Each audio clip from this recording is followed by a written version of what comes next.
सुहाग रात के लिए इंतजार करता रहा दुल्हन, लेकिन ससुराल को कंगाल कर दुल्हन फरार हो गई।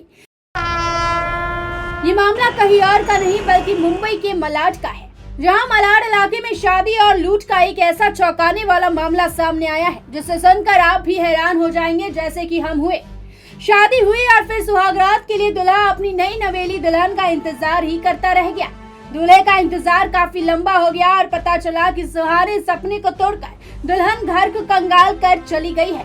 लुटेरी दुल्हन अपने पति के घर में रखे गहने और पैसे लेकर फरार हो गई। इसका पता चलते ही घर में कोहराम मच गया। एक तरफ मलाड पुलिस इस मामले में लुटेरी दुल्हन की तलाश कर रही है, तो वहीं दूसरी तरफ शादी कराने वाले एजेंट को गिरफ्तार कर लिया गया है। लुटेरी दुल्हन का नाम आशा गायकवाड़ है, जिसकी उम्र 30 वर्ष बताई जा रही है, जो गुजरात की रहने वाली है, और दूल्हे का नाम ऋषभ मेहता है, जिसकी उम्र 28 वर्ष है। ऋषभ मलाड का रहने वाला है और एक प्राइवेट कंपनी में नौकरी करता है। मलाड पुलिस ने बताया कि दूल्हा तोतला है और उसे बोलने में तकलीफ होती है, इसीलिए उसकी शादी नहीं हो रही थी। शादी करने के लिए लड़के ने अपनी प्रोफाइल शादी कराने वाली ऑनलाइन वेबसाइट पर डाल रखी थी। खास रिश्ते नहीं मिलने पर वो एक एजेंट के पास गया। उस एजेंट ने उसकी शादी कराने का विश्वास दिया। कमलेश नाम के एजेंट से उनको फ़ोन आया है कि हमारे पास रिश्ता है और आपके लड़के की शादी करने का, तो हम लड़कियां और उसके रिलेटिव को लेके आपके घर पे आते।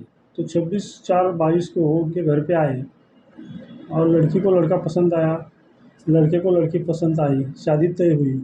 और 29 तारीख को मलाड के जो ब्राह्मण सभा हॉल है उधर उनका शादी हो गया। 29 मार्च 2022 को दोनों की शादी हुई। शादी के बाद कोर्ट मैरिज भी किया। कोर्ट मैरिज के दौरान एजेंट ने कहा लड़की के माँ बाप नहीं है, उसकी मौसी ने भी उसकी देखभाल की है और उसकी मौसी को 1.5 लाख रुपए देना होगा, तभी उसकी मौसी लड़की को ससुराल आने देगी। जिसके बाद लड़के के घर वालों ने कहा कि फिलहाल अभी हमारे पास इतने पैसे नहीं है। एजेंट को उन्होंने 20,000 रुपए दिए और बाकी के पैसे बाद में लेने के लिए कहा। शादी के दूसरे दिन दूल्हा दुल्हन का हनीमून पर जाने का प्लान था। जब लड़का घर से बाहर काम पर जाने लगा तभी दुल्हन ने कहा कि हमें भी हनीमून के लिए कुछ शॉपिंग करनी है, इसलिए बाहर जाना है। इसके बाद दुल्हन घर में रखे 1.5 लाख रुपए और 4 तोला सोने के गहने लेकर भाग गई। रात में दूल्हा सुहागरात के लिए इंतजार करता रहा और दुल्हन नहीं आई। युवक युवती की शादी कराने वाले एजेंट का नाम कमलेश कदम है। शादी के लिए कमलेश ने दुल्हा पक्ष से करीब 15,000 रुपए कमीशन लिए थे। वहीं लड़की पक्ष की तरफ से भी एक एजेंट है, दोनों ने मिलकर शादी कराई थी। पुलिस ने जब दुल्हन की मौसी से बात किया तो उसकी मौसी ने बताया कि एजेंट ने कहा था शादी का नाटक करना है और उसके बदले तुम्हें पैसे मिलेंगे। दुल्हन पहले से ही शादीशुदा थी, उसके 2 बच्चे भी हैं और अपने बच्चों का पालन पोषण करने के लिए एजेंट के कहने पर झूठी शादी रचाई गई थी।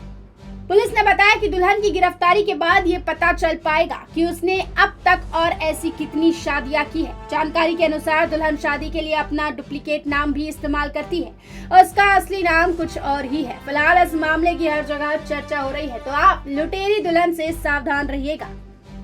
मेट्रो मुंबई के लिए संवाददाता धनुष यादव के साथ निशा ठाकुर की रिपोर्ट।